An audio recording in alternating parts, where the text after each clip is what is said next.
documentation. I like writing, but when you're just doing policies, it's not the same. You know what I mean? Like I love writing. It's probably the thing I love the most. But if you're just doing a policy kind of writes itself. It's not a challenge.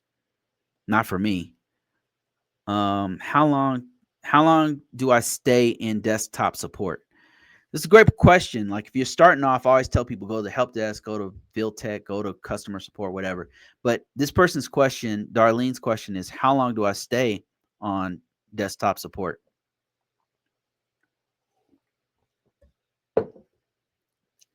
I would say it was more of a not time frame, more of a quality thing. Like if you can gather what you need off the help desk, leave as soon as possible. You go work for a help desk job and they teach you everything. You guys are doing a bunch of VMware with a little bit of cloud sprinkled in. And you took 6 months and you went through a couple courses while you're there and you've got all experience and you feel comfortable enough. Maybe 6 months is all you need, and then try to make a lateral change to the tier 2 guys who do pure server work or firewalls. Like try to make a lateral move over to the firewall guys after 6 months if you can. If it's possible, do it as soon as possible. I mean, if it's possible that if they open up something for you within 1 month, a week of you getting on the help desk, and there's a lateral change you can move, take it. Why wouldn't you take it? But I get what you're saying. You're saying, okay, I got this job. I'm in the door. I don't want to do help desk forever. Like I'm thinking I want to move out of this company. So I'm thinking if that's the direction you want to go. What I'm saying is don't limit yourself. Don't just look at, I'm going to go to another company. Think about staying there and leveling up within the company as soon as possible. Look for jobs you'd be surprised. There probably a job title within that organization. You can make a lateral move where you're in the same company, you know all their lingo, you know their process, and they have let's say you want to be a pen tester, and they have a junior pen tester role where they're going to train you on the job. You already know the environment because you worked in help desk. You'll be really easier to train than probably somebody who's coming fresh out of college who has all the pen testing certs and degrees or whatever. You'll be easier because you already know the environment, right? You could do that probably. If they have the job, it's there available, just apply for it. But if you're talking about, okay, well, I'm at this job here and I want to upgrade to go to another position in another company. I see what you mean. I'd say probably 6 months, 6 months on the help desk and then try to level up, you know, but really it's not really a time frame thing. I stick to that. It's not really time frame. It's about if you can make a lateral change immediately, then do it. Like if you feel comfortable enough that you can make a lateral change inside the company, do it immediately.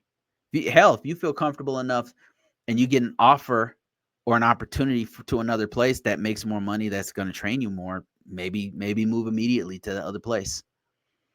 There's no time frame. It's really about quality. How much you were able to get out of the company before you leave, and how much you were able to give. Because truthfully, if you were able to give quite a bit in a short period of time, and you were able to put that on your resume and you shine, you might get more opportunities.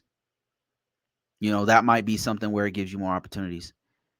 David says, finishing up my master's degree in cybersecurity and currently studying for the CISSP. I have a Security Plus cert and a security clearance. And then he goes on to say, will getting my CCNA help me as I'm working on the CISSP? No.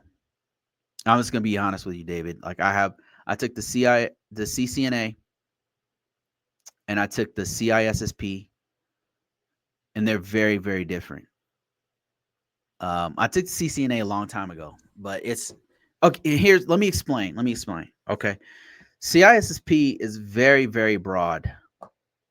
It's not going to go into networking very much. Like it's going to stay at the OSI model and TCP/IP level. It's going to stay at a very simple level, and it might go a little bit lower in that it addresses security concerns at each layer of the OSI model and each layer of the TCP/IP stack.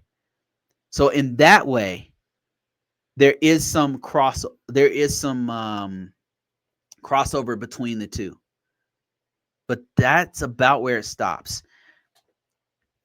The CCNA goes super deep in one thing, which is networking using Cisco devices. So they're going to talk about things like backing up a router or a switch. They're going to talk about the connectivity between this type of router and this type of switch. They're going to talk about the operating system, the iOS, upgrading iOS, different commands in the iOS. They're going to talk about stuff like that. They're going to talk about the differences between config T and when you first log into the system, like a normal login standard user and the admin user, the roles between those two, things like that. It's going to be in the weeds on Cisco devices. CISSP does not touch any of that kind of stuff. I mean, it stays at a layer where it's talking about you'll be solid on the networking questions. I'll tell you that. Like all the networking questions that they ask on the CISSP, you'll be solid. Like you won't have no problem with the networking questions. If you study for the CCNA, you'll be completely covered on all the networking part. But the problem is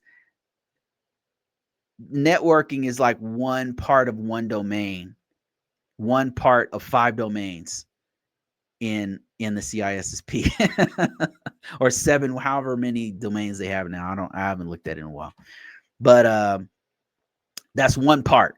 They're going to talk about cryptography, which CCNA is not going to help you with that. They're going to talk about information security management. CCNA doesn't touch on any of that. 8 domains. Somebody said 8 domains.